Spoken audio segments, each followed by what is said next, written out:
minimizing the risk and helping stop the spread of COVID-19. That's why Memorial Medical Center has turned this clinic on South 6th Street into a respiratory screening facility. Keeping the peace and fighting for justice, that's what these protesters say they are here for today. You can just feel the sadness here today in Springfield. It wasn't until this morning that the Sangamon County Sheriff's Office says that they positively ID'd Frank and Cinda Edwards as two of the victims in yesterday's plane crash. I'm on the corner of 6th and Monroe Street in front of Congressman Darren LaHood's office, where people from across central Illinois are rallying for a cause. And at the bottom of that overpass, that's where police say they found Michael Collins dead and slumped over his steering wheel. Now, police say they believe Michael Collins is the man responsible for the shooting earlier at Bun-O-Matic. Today, hundreds of protesters gathered at the Bank of Springfield Center to tell lawmakers to reopen Illinois, hoping the state can move forward from COVID-19 sooner rather than later. Yesterday, first responders say they found the missing man's belongings on the shore of the Sangamon River, but there was no trace of the missing man. I've talked to many people today about who Frank and Cinda Edwards were as people, and the one thing I consistently heard was how much they love and impacted the place that they called home. This pile of toys behind me speaks for itself. We've got some Barbies here, some bikes, and even some Legos. In the wake of Michigan becoming the 10th state to legalize marijuana, new research finds the taxation and regulation of marijuana in Illinois could boost the state's economy. Snapchat is just one of the many social media outlets children use to communicate.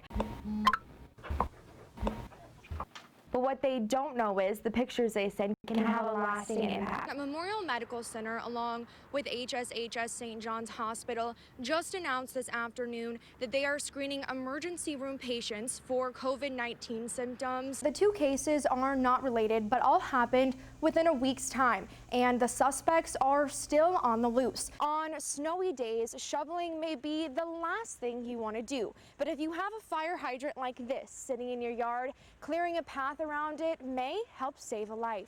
This Walgreens has sat vacant at the intersection of Lindbergh Road and Veterans Parkway for about a year. Monday evening, a mother and her 3 children went missing after hiking near Lake San Chris, and the storm damaged areas all over town. But one of the hardest hit was this family farm. There's a thief running amok at the Austin Animal Center, stealing food, clothing, even someone's purse. A commercial genetic genealogy company assisted police in linking Henslick to the murder. It's that time of year again. Spring is in the air. Well, kind of. We are at Papa Frank's right now in Springfield, and it is crazy in here. It is very packed. Yes, there are so many people here already. The Sherman Police Department is still investigating a metal object found in a child's Halloween candy. Here are a couple examples of his work. Drum roll, Jessica. Look how good he does. You might want to think twice before you drink water out of the faucet. Wednesday in the halls of Mount Zion High School, teachers and administrators learned how to use tourniquets and pack wounds. They were even shot at. By blanks, of course. This grain bin has been rooted on the Altman's family farm for decades, but last night it ended up here in this cornfield. There is no official closing date yet, but they will be marking down inventory next week. This event started at 10 this morning, and it's clearly not slowing down anytime soon. There are still almost 100 people in line waiting to get tattoos. I'm here with Kendall now. Kendall, how long have you been waiting in line for a tattoo? It was a little boy's dying wish. He would often tell me, "Mama, I would do this all over again if we could save one kid." A wish that is becoming a reality. Johnny Wade was diagnosed with cancer at the age of 7, and not even a year later, he lost his fight. And he was diagnosed with medulloblastoma, which is a brain cancer, and he passed away in our arms on Christmas Eve of 2015. But he didn't lose the battle. Before he passed, Johnny decided he wanted to make a difference. He really felt that this was his purpose, his God-given purpose. After hearing startling statistics surrounding pediatric cancer research, We found out about the 4% that's allocated to pediatric cancer research from the National Cancer Institute. Johnny wanted to see the disease get more funding. He began to tell me, Mama, 4%?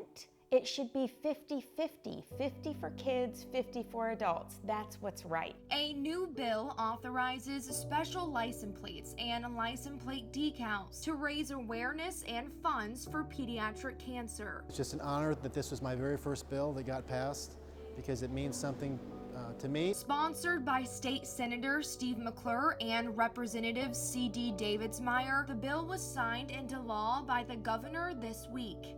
You pay this fee every year for the decal along with the universal specialty license plate, and a big portion of that goes towards the University of Illinois. They've got a pediatric cancer treatment and research center. Making a dream turn into law. Just if you see this video, thank you. Guys, I'm just a kid. Hoping to save just one life. In Springfield, Madison O'Brien, WAND News.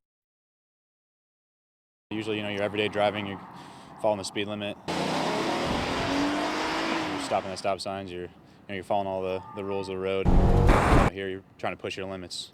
Trying to go as fast as you can, hit the corners. It's week 20 of the Illinois State Police Academy, and the cadets are kicking it into high gear. Currently, the cadets are in emergency vehicle operations course training. This is their second week. The first week composed of precision driving.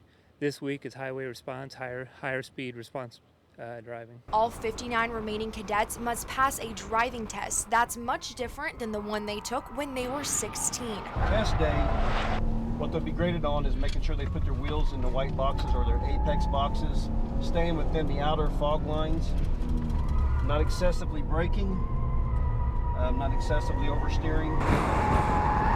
It's one track under a mile long with 16 sharp turns. A lot of wear on the cars. A set of tires out here only lasts about 250 miles. We burn through a lot of tires. But it's all about pushing their vehicles and themselves to the limit. The hardest part's getting up to your top speed and hitting the brakes and taking that 90-degree turn. Hitting speeds over 80 miles per hour. Get a little motion sickness driving at those speeds. And 80 might not sound That's too 76 fast, right now. but going around these corners, it's pretty intense. The drivers can definitely feel the effects of the course. The first day we came out here, the instructors took us in the vans around the track, just showed us, what the turns were like, where we're going to go, the apexes, where we need to hit. And then the second time they went around there, they cranked up the speed, and all the cadets are in the vans together, and we're sliding around, and I felt it for the rest of the day. And it definitely took a toll on me. You ready? Yeah. You sure? Yeah, I'm ready. If you couldn't tell by my death grip on the car handle. It's so much more intense when you're actually in the car. When you watch you guys driving around the track, it doesn't seem as bad. And then you get in and you're like, holy cow. But it's all to make sure these cadets know how to respond to calls safely in the real world. Driving, as I said, it's what we do every day. It's kind of our bread and butter. Since they will officially go from a cadet to an Illinois State police officer in under 7 weeks. I remember day zero, we're laying down in bed, and they telling us day zero, 27 weeks left. And that felt like it was yesterday still. In Springfield, Madison O'Brien, WAND News. I've had cars that have driven into ponds. We've had people in the lakes, just kids that are out walking around on the ice. On a day like this, where the temperature is below freezing, if you fall into a lake or pond, hypothermia can set in just minutes. Within minutes, they can start losing those motor skills that are going to keep them above the water. Need help. And your survival rate goes down with each passing second. We're still operating in rescue mode within that first hour, which means that there's still a chance of survival with that victim. So there's documented cases anywhere from 40 to 50 minutes of a person being under the water. That's why the Springfield Fire Department goes through a cold water rescue training every year. A very common occurrence for us in Springfield, Illinois. Our dive team is very busy, and the water and ice rescues happen a lot because we have so many ponds like behind me. We also have our big lake. So I decided to suit up and learn the ins and outs of what it takes to rescue. Every fire truck in the city is equipped with one of these suits. They were designed by the Coast Guard. They are buoyant so you won't sink, and they also offer thermal protection. So in that freezing water, you should be pretty warm. Good luck.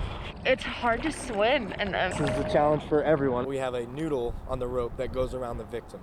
Okay, so we're learning how to get out to the victim, get that secured around them safely, remove any debris or anything that's gonna hurt them. So if they're on the ice, if we have ice that winter, if they're on the ice, we need to remove the ice shelf from them. It's all about speed. You're worried about what kind of condition they're in, how long they've been there, and just doing it as quickly as possible just to get them out of those elements and warm back up. And adaptability. Run across different obstacles, different weather, different times of day, and you just have to be flexible and be able to think your way through a problem. Because when every minute counts, there's no time to freeze under pressure. My best advice is to not be on the ice in the first place. If you do fall through, the best thing to do is to not panic.